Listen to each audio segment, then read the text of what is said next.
ನಂಜನಗೂಡು ವಿಧಾನಸಭಾ ಕ್ಷೇತ್ರ ವ್ಯಾಪ್ತಿಗೆ ಬರುವ ಶಿರಮಳ್ಳಿ ಗ್ರಾಮದಲ್ಲಿ ಉಪ್ಪಾರ ಭಗೀರಥ ಸಮುದಾಯ ಭವನ ಹಾಗೂ ಕನಕ ಸಮುದಾಯ ಭವನಕ್ಕೆ ಶಾಸಕ ದರ್ಶನ್ ಧ್ರುವನಾರಾಯಣ್ ಇಂದು ಭೂಮಿ ಪೂಜೆ ನೆರವೇರಿಸಿದರು.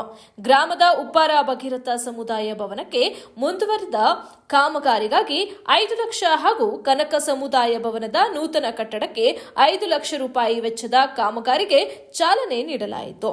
ಗ್ರಾಮಕ್ಕೆ ಬಂದ ಶಾಸಕರು ಮತ್ತು ಮಾಜಿ ಶಾಸಕರಿಗೆ ಗ್ರಾಮಸ್ಥರು ಮಾಲಾರ್ಪಣೆ ಮಾಡಿ ಗೌರವಿಸಿದ್ರು.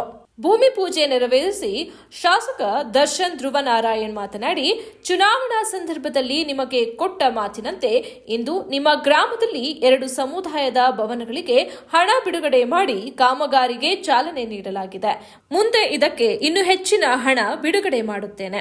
ನಿಮ್ಮೆಲ್ಲರ ಸಹಕಾರ ಮುಂದೆಯೂ ಹೀಗೆ ಇರಲಿ ಎಂದರು. ಇಲ್ಲಿ ಕನಕ ಭವನ ನಿರ್ಮಾಣಕ್ಕೆ ಸುಮಾರು 5 ಲಕ್ಷ ರೂಪಾಯಿ ವೆಚ್ಚದಲ್ಲಿ ಇವತ್ತಿನ ದಿವಸ ಕಾಮಗಾರಿ ಪ್ರಾರಂಭ ಆಗ್ತದೆ.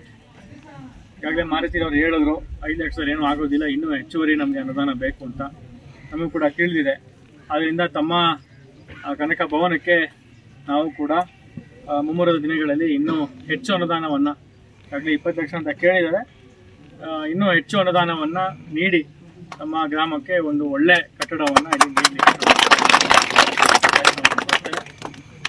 ಇವತ್ತಿನ ದಿವಸ ನಾವೆಲ್ಲರೂ ಕೂಡ ಈ ಒಂದು ಕಾರ್ಯಕ್ರಮದಲ್ಲಿ ಬಂದು ಭಾಗವಹಿಸಿದ್ದಕ್ಕೆ, ತುಂಬ ಆತ್ಮೀಯವಾಗಿ ಸ್ವಾಗತಿಸ್ಕೊಂಡಿದ್ದಕ್ಕೆ ತಾವೆಲ್ಲರಿಗೂ ನಾನು ಧನ್ಯವಾದಗಳನ್ನು ತಿಳಿಸ್ತೇನೆ. ದಯಮಾಡಿ ತಾವು ಕೂಡ ನೀಡಬೇಕು ಅಂತ ತಮ್ಮಲ್ಲಿ ನಾನು ಮನವಿಯನ್ನು ಮಾಡ್ತಾ, ಇನ್ನೂ ಹೆಚ್ಚು ಅಭಿವೃದ್ಧಿ ಕೆಲಸ ಕಾರ್ಯಗಳನ್ನು ಮಾಡಲಿಕ್ಕೆ ನಮಗೂ ತಾವು ಮುಂಬರುವ ದಿನಗಳಲ್ಲಿ ನಮಗೆ ಸಹಕಾರವನ್ನು ನೀಡಿ ಅಂತ ತಮ್ಮಲ್ಲಿ ಮನವಿಯನ್ನು ಮಾಡಿ, ಇವತ್ತಿನ ದಿವಸ ತಾವೆಲ್ಲರೂ ಕೂಡ ಬಂದು ಈ ಒಂದು ಕಾರ್ಯಕ್ರಮದಲ್ಲಿ ಭಾಗವಹಿಸಿ ಯಶಸ್ವಿಗೊಳಿಸ್ಕೊಂಡಿದ್ದಕ್ಕೆ ನಮ್ಮೆಲ್ಲರಿಗೂ ನಾನು ವಂದನೆಗಳನ್ನು ಸಲ್ಲಿಸಿ ನಮ್ಮ ಮಾತನ್ನು ಮುಗಿಸ್ತೇನೆ. ಜೈ ಹಿಂದ್, ಜೈ ಕರ್ನಾಟಕ.